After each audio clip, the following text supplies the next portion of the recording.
안녕하세요. 김준갑의 경제부동산입니다. 매일 2시에 하루도 빠지지 않고 영상을 올리는데 영상이 안 뜨면 꼭 구독을 하고 알람 신청을 해야 합니다. 건설사는 줄도산하고 은행은 파산합니다. 내 집과 재산이 위험합니다. 둔촌주공발 후유증이 거세지면서 미분양이 계속 늘어날 것으로 보이며 곧 신방가구에 이를 것입니다. 2023년 경제 성장률이 마이너스까지 나온 상태인데 산업 침체 속에서 집값마저 붕괴되면 경제가 휘청거릴 위험성도 있습니다. 설 이후 2월달이 부동산과 경제 흐름을 가늠하는 분기점이 될 것입니다.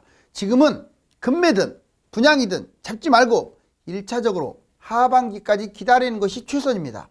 유료 상담은 010-3999-8808 제가 직접 매수 타이밍과 입지를 추천해 드립니다.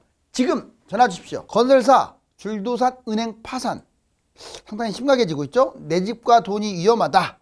지금 경기 침체를 빗댄 사파입니다. 이 돈에 어때요? 계속 지금 추락하고 있죠. 이제 여기 보시면 금리 부분부터 한번 짚고 넘어갈게요. 여러분들이 금리에 대해서 오해를 많이 하는 것 같아요. 금리가 내려간다고 해서 집값이 올라간다. 이건 단순한 생각이에요. 금리가 내려가도 한참 내려가야 돼요. 그리고 바로 내려갈 것 같지도 않고. 잘 보세요. 자, 먼저 기준금리, 대출금리, 예금금리 이게 어떻게 변하고 있을 것이냐. 꼭 반드시 미국을 체킹해야 돼요. 연준 물가 상승 속도 느려질 것이다. 매파들은 금리 5.25까지 넘어야 보통 이제 미국이 5%로 끝날 것으로 지금 예상을 합니다. 자, 여기 보시면 기준금리 미국은 3월달 자, 지금 현재는 4.5 정도 되는데 이제 3월달 되면 5.0, 5.25까지 대략 여기서 끝이 날 가능성이 아주 높아요. 특히 5%에서. 그리고 정치하다가 하반기 때 내려갑니다. 여기까지 내려갈 가능성이 커요. 4.25에서 4.5 사이. 우리나라는요. 자, 지금은 이제 3.25, 이제 3월달 정도 되면 3.5, 그렇죠? 3.5에서 3.75. 아마 이게 상단 끝이 될 가능성이 커요. 좀만 더 올라가면 되겠죠. 3.5. 자, 그 다음에 하반기 때 분명히 내려갑니다. 3에서 3.25. 단 물가가 요동을 치거나 어떤 변수가 생기면 다시 또 올라갈 수 있지만 가능성은 낮아요. 거의 내려갈 거예요.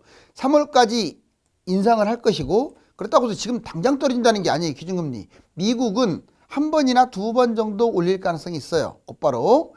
그런 다음에 우리나라는 이제 올려야 한 번 더 아니면 안 올릴 가능성도 있습니다. 기준금리. 여기 보시면 3월까지 인상, 6월까지 정체, 7월부터 인하 이렇게 나와 있죠. 자, 대출금리 볼까요? 그러면 기준금리하고 대출금리, 예금금리. 기준금리는 이게 기준을 잡고 자, 대출금리와 예금금리가 항상 먼저 올라가요. 그런 다음에 기준금리가 따라가는 거예요. 그 다음에 떨어질 때도 대출금리와 예금금리가 먼저 떨어져요. 그런 다음에 기준금리가 떨어지는 겁니다. 미리 기준금리 예고를 하다 보니까 대출금리와 예금금리가 먼저 움직이는 거예요. 지금 어떻습니까? 이제 대출금리 물론 정부의 압박도 있긴 하지만 내려가고 있는 건 맞잖아요.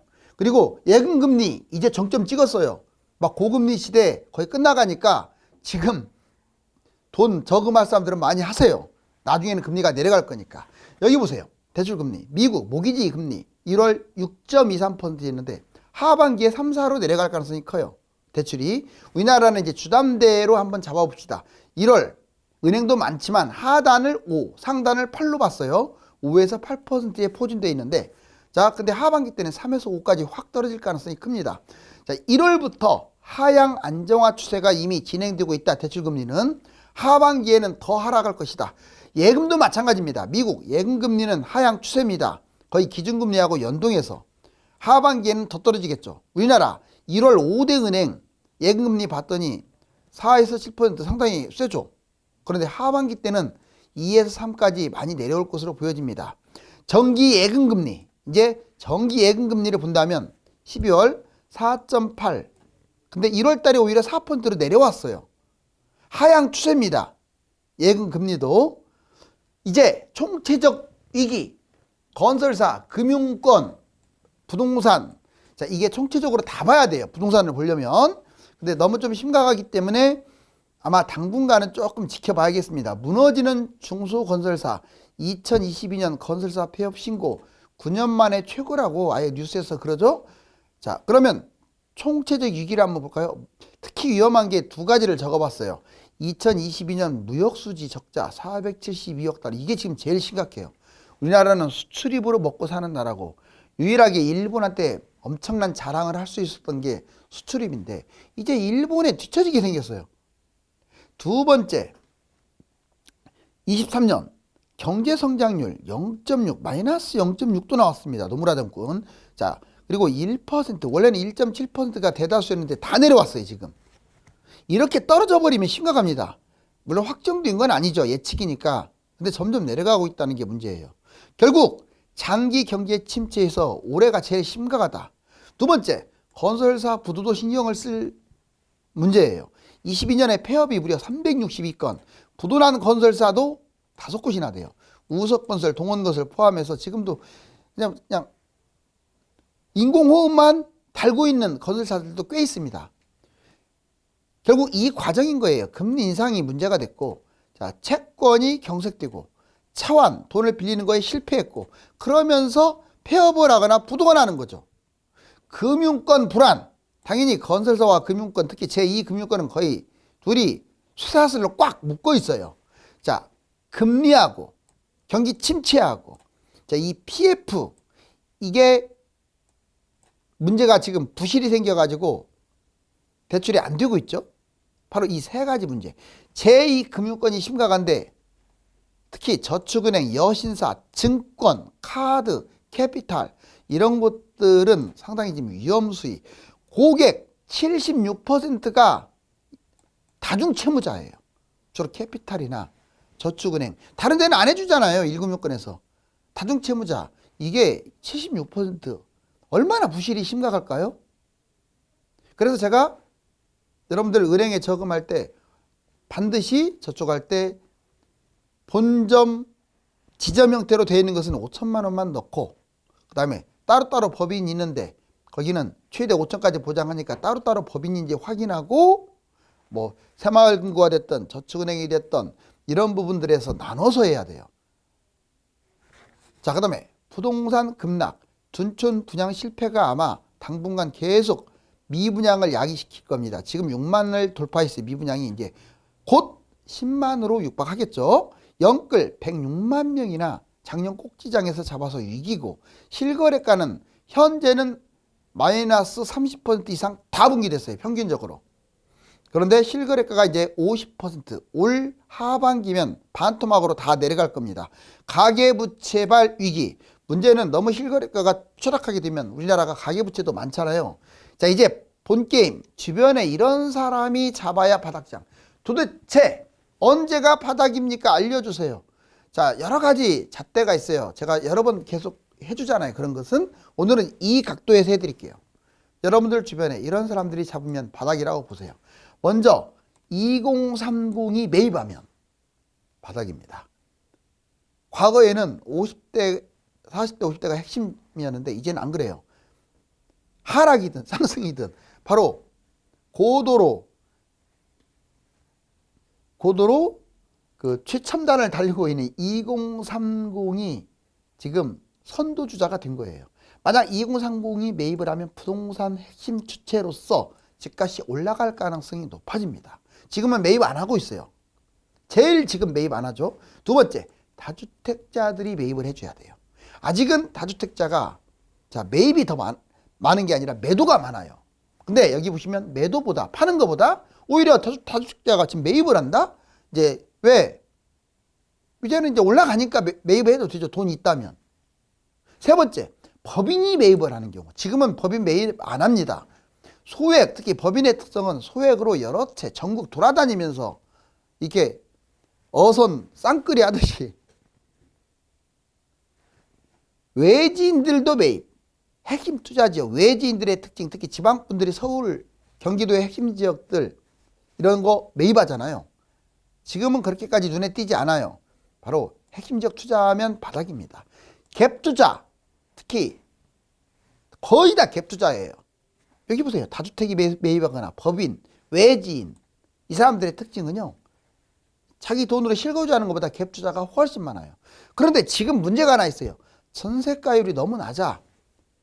제가 말하는 것은 이제 주로 좋은 아파트들 말하는 거예요. 비아파트 좋지도 않은 것들은 전세가율이 높아서 문제인데 좋은 것들은 낮다 보니까 내 돈이 너무 많이 들어가는 거야. 그래서 아마 이제 전세가율이 바닥을 거의 쳐가고 있는 것 같거든요. 또 올라갈 것 같아요. 전세가가. 그래서 한 올 하반기로 잡는 거예요. 겨울 내년이나. 전세가율이 높을 때 활용. 그 다음에 부자들이 매입을 해줘야 합니다. 부자들은 주로 강남이라든가 또는 여러 채 임대주택 사업을 잡을 가능성이 커요. 이번에 급급매 조건. 자, 저 사람은 뭔데 저렇게 싸게 내놓을까? 그런 매물은 얼마든지 잡을 수가 있습니다. 여기 보세요. 기다렸다가 이런 곳을 노려라. 일단 급급매 조건 많이 떨어진 곳. 두말하면 잔소리죠. 많이 떨어진 게 최고입니다. 자, 최고가 기준에서 지금 현재 40% 떨어진 곳들도 막 나오고 있죠. 하락폭이 크면 유리합니다. 실거래가 하락으로 급급매 40% 이상 떨어지는 매물이 같이 나오고 있어요. 이게 거래가 돼버리면 따라갑니다. 매물이. 거래가 안 된 상태에서는 높이 있어요. 높이. 그런 거 잡으면 완전 골로 가죠. 지역, 서울, 수도권의 외곽. 이제 이곳이 많이 떨어졌으니까 여기를 유심히 보라고요. 자, 서울이나 수도권의 외곽. 그 다음에 2기 신도시, 세종, 대구. 바로 여기가 많이 빠졌어요. 자, 그 다음에 대단지, 분양 입주. 이게 뭔 말이냐? 대단지거나 신도시 또는 뭐 엄청나게 큰 단지가 있다. 얘들은 재밌는 게 올라갈 때 상승장에는 폭등합니다. 일단 대단지는 나쁜 조건이 아니에요. 무조건 올라가게 돼 있어요. 상승장에. 많이 뜁니다. 대단지는. 신도시도 그렇고. 자, 그런데 하락장에는 폭락을 한다는 거. 지금 막 떨어지고 있으니까 물량이 많아요. 그때는 오히려 역효과. 그러니까 잡아도 이런 곳을 잡는 게 유리하다 이 말이에요. 자, 그 다음에 그러니까 세대수 몇 개 되지도 않는 것들은 보지도 마세요. 그런 것은. 좋지도 않고 떨어지지도 않았어요. 왜? 세대수가 적다 보니까 뭐 매물이 있어야지. 좋아서 매물이 있는 게 아니라 나빠서 매물이 없는 거예요. 자, 여기 보면 매물이 많아가지고 급급매. 그래서 급한 매물 경쟁. 왜 잠실이 이렇게 폭락하는 줄 아세요? 거기 보면 3,000세대 넘는 아파트들이 많아. 그러다 보니까 매물이 나오거든요. 지역, 인천 전체. 인천이 지금 분양이 많습니다. 또 입주한 것도 많아요. 그러니까 폭락하고 있어요. 그리고 2기 신도시도 대부분 폭락하는 이유가 그것 때문에 그래요. 자, 경기도 외곽 지역도 지금 물량 폭탄이죠. 대구가 왜 이렇게 많이 빠집니까? 올해도 빠졌지만 미분양도 많아서 물량이 많기 때문에 떨어지는 거예요. 바로 여기를 고르라고요. 자, 그 다음에 헐값 매도 조건. 자, 조건도 돼야죠. 이렇다고 해서 많이 떨어지는 게 아니에요. 제일 많은 게 갈아타기입니다. 더 좋은 곳으로 갈아타려고 싼 값에 던져버리는 거야. 이게 제일 많아요. 내 거 4억 떨어졌어. 저기 10억 떨어진 곳 있어. 그리 가려고 해요. 비싸더라도. 영끌, 다주택자. 무리하게 투자하다 보니까 못 버티는 거야. 경매 당하기 전에 털어내는 거예요.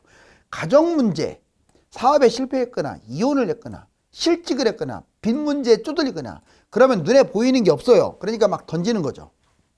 이제 분양 특급 지역도 기다려라. 그렇죠. 자, 13대책 아직 안 먹혔죠. 고금리, 고분양가의 처참한 성적표.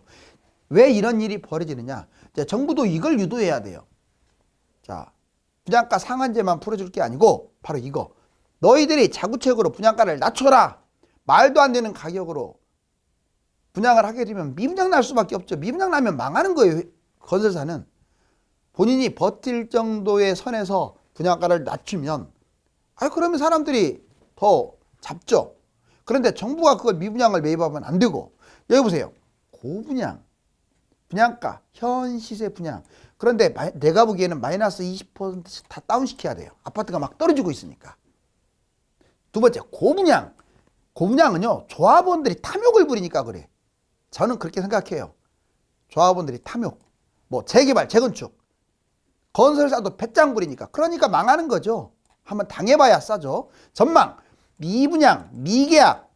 이것은 마이너스 프리미엄으로 연결이 되고 결국은 나중에 할인 분양으로 자산 가치가 확 떨어지는 거예요. 집값 폭락. 2022년 30% 하락. 23년 급매가 더 낫다. 뭔 말이냐? 집값 폭락으로 인해서 분양을 받는 것보다 이제는 급매가 나은 곳들이 더 훨씬 좋아요. 급매가. 새 아파트, 거품급 등 폭락, 미분양 급증. 전망. 자, 23년 올해는 50%까지 떨어지는 것들이 막 나올 거예요. 금매 기준으로. 그래서 특급 미분양만 봐야 돼요. 뭐 거기가 큰 입지도 좋으면서 GTX가 있다든가 뭐 이런데. 가치 선택. 자, 종합적으로 선택하면 금매, 분양권 미분양 중에서 좋다고 생각하는 걸 보자. 조건 선택. 가격을 인하시키거나 계약 조건 또는 부양책이 나오거나 이런 걸 보면서 판단하자. 시기적 선택. 청약이나 금매는 제가 보기에는 올해는 늦을수록 유리할 것 같은데 그 시기 타이밍을 잘 잡아야겠죠. 자, 대출금리, 정기예금금리 여기 보시면 이게 지금 가계대출금리가 내려간다고 하잖아요. 여기 지금 화살표 내려가는 표시 있죠. 이렇게 전세대출도 내려가고 주담대, 아담대는 아파트 담보대출, 주담대는 주택담보대출 이쪽 내려가고 있죠. 그 다음에 코픽스 추이 계속 올라가다가 이제 내려갑니다. 무슨 말이냐? 예금금리가 대출금리가 내려간다. 여기는 또 예금금리예요.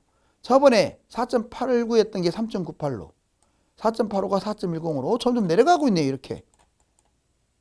자, 이게 12월 달에 파란색이, 빨간색이 1월 달에 어때요? 내려가고 있죠. 지금 여기 보면 5대 은행. 자, 그 다음에 그러니까 예금금리와 대출금리가 내려간다는 것은 이제 기준금리가 내려갈 날이 이제 얼마 안 남았다는 얘기예요. 그렇다고 집값 뛴다? 그렇게 생각하지 마세요. 단순치가 않아요. 그렇게 내려가도 팍 내려가야 집값이 떨어지지. 뭐 찔끔 내려간 것이 뭐 집값이 올라가겠어요? 자, 빌라왕 사태 직격탄에 서울 빌라 하락폭 금융위기 최대. 여기 보세요.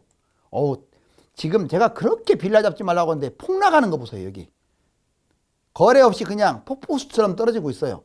여기 보세요. 오피스텔 엄청나게 떨어지고 있죠.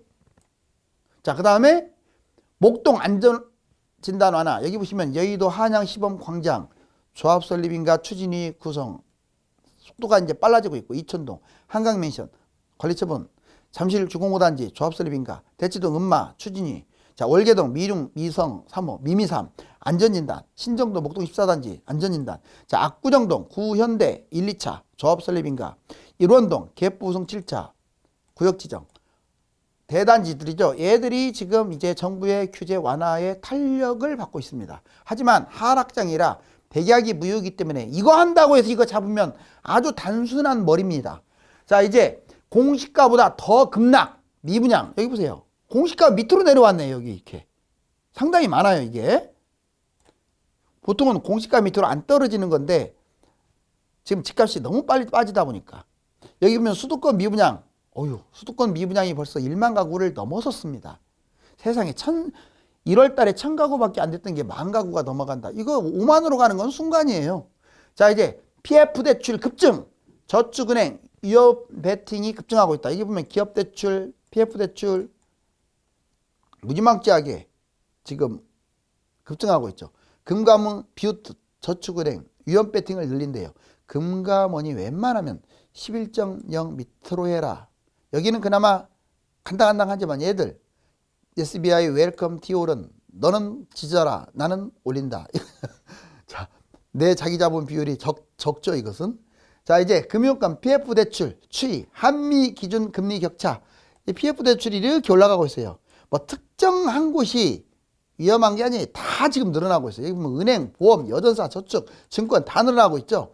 자, 그리고 우리나라 한미 기준 금리 격차가 지금 현재 1.0에서 0.75입니다.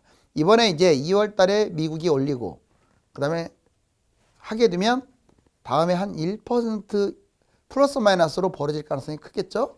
자, 여기 보시면 부동산 아주 시커멓네요. 대폭락이라는 암울한 그림자가 놓여 있습니다.